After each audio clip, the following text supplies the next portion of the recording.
And on your screen is a new book that is coming out this fall. It's called The Romney Family Table.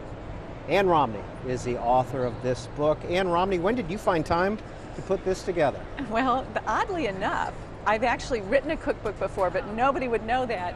And having a mother that's a fantastic cook, a grandmother that was a fantastic cook, and then being so enormously blessed with only boys in my life, when they got time to get married, and I thought, oh, you know, all these family traditions, all these family recipes are going to get lost because my boys are boys and they won't be cooking. And so I made a cookbook of our family favorites and gave it to the daughters-in-law, which meant I had 5 copies of something similar to this. It's obviously a greatly expanded from that time. But the other amazing thing that happened is that my love of cooking, my love of sharing our love at the family table was passed on to some of my sons, and they actually do cook. Some of my boys really actually do cook. So in this cookbook are some recipes from my son Josh, from my son Craig, who likes to cook soups, and so that love of the food and of cooking, and fortunately did even get passed down a little bit into some of my sons. So this is how the whole thing started. And after the campaign was over, my son Josh, who happens to be one that loves to cook, said, "Mom, you should put together a cookbook." And I thought, well, that'll be fun. But this cookbook is not like a normal cookbook because it has a lot of family traditions in there, a lot of stories, a lot of written material about our life. And so I think it's going to be interesting for people to think, well, we know who Mitt Romney is, or we know who the Romney family is. And I think they'll be really surprised when they open this up and say, and we give a real peek into life struggles, you know, the fun of getting together and everything else, because there's a lot of stories in there too. Are you a good cook? I actually am a good cook. I am a good cook, and I think people will be surprised to know that I really actually even ran a little cooking school out of my home. I don't talk about that in the cookbook, but I do love to cook. This is a great picture, and this is a great family story right here that I would love for people to even know about, and that's about tradition. On the left-hand side, well, on the viewers, this picture, it'd be the left-hand side. The left-hand side for them too, is George Romney, Mitt's father, who was the greatest guy in the world, and he brought family together. We had to be there on the 4th of July, and homemade vanilla ice cream was part of what we celebrated when we got together. And that is him churning the homemade vanilla ice cream, and those are my sons, Josh, Ben, and Craig, the 3 youngest, waiting for their taste, that spoonful, when it's all ready before it goes to the freezer. And then on the other side, on the right-hand side, is the picture of my husband, Mitt, churning the homemade vanilla ice cream, the same recipe, with our grandchildren. Some of these boys' children waiting to taste the ice cream. So you can see it's like, you know, these are things that we love to pass on, traditions, bringing families together, having this joyous time, sharing experiences.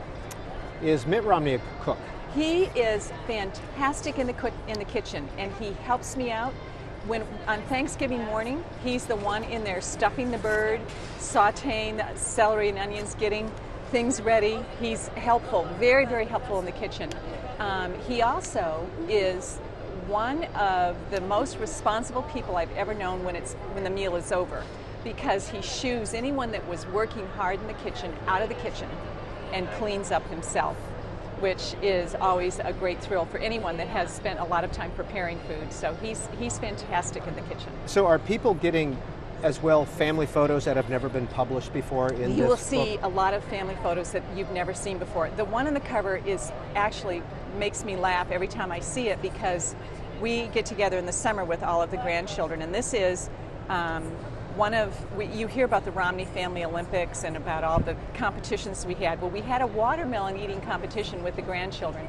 Part of the competition was they couldn't use their hands to eat the watermelon, but you'll notice in the picture that they're all using their hands. It just makes me laugh because they're competitive too, because it all started out with them not using any hands, but it got really evident very quickly that they weren't going to eat much watermelon without using their fingers. So you can see, especially the little ones, are there really grabbing onto that watermelon. Hopefully you did that outside. Oh, it was great. Ann Romney, I wanted to ask you again, you put this together after the campaign? After the campaign, yeah. How did your life change from after November 6th, your schedule? Well, I got to tell you, it's you can imagine going about 100 miles an hour, intensely flying all over the country, hopping just here and there on, having media following you, busloads of media, Secret train Service. loads, plane loads of media following you. Every word you say, everything you do, documented, and intense scrutiny, intense activity, huge rallies, political fundraisers, interviews, and you're just going from the earliest moment you wake up until you crash into bed at night. It goes on for several years like that. And then the next day, it's done. It's over. It's bang, it's done.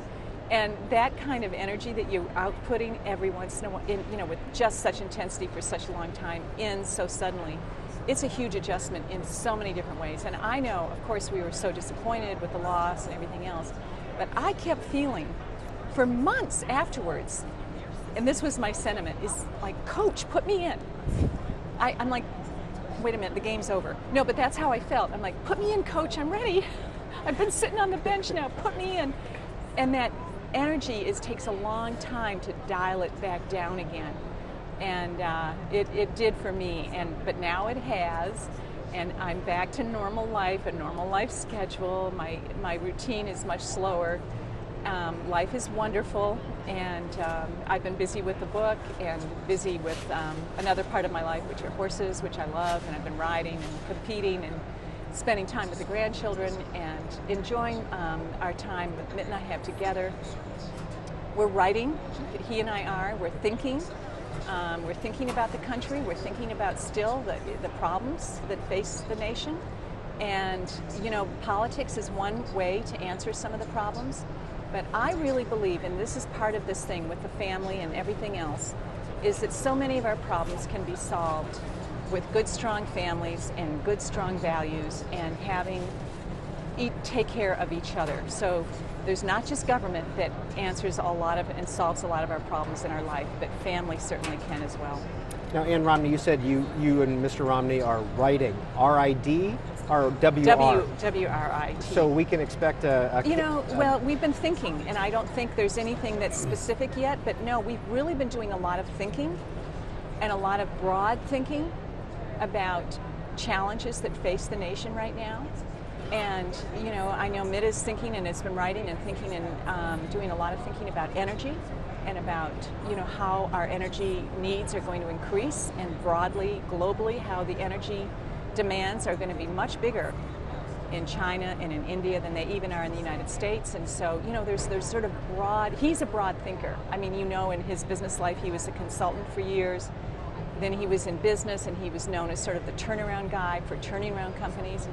And his ability, his unique talents are in thinking about big problems and looking at it from a more unique, unusual angle of how to solve really big problems. So I don't think you'll hear the end of either one of us, because we love this country, and we love our families, and we're concerned about their future.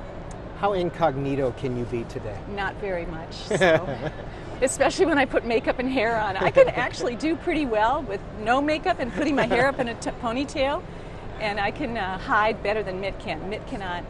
We can't. It's very difficult to go out in public because everyone has a camera phone and everyone wants to be on Facebook. And if you can imagine, like every 10 seconds someone asking you to stop to take a picture where you're just even trying to walk down the street or go into a shop or go to a restaurant. It's hard. It's sort of hard because obviously we don't have any security anymore or anything else. It's just he and I, and so it's all right though, because most people are just very appreciative of what we went through and very grateful, and most of them are fans, I will say, and so it's sort of a testament to what we've been through and how broadly we reached people. Is to know how many people actually still do recognize us. Well, we've talked a lot about the Romney family, but your family also grew up in Michigan.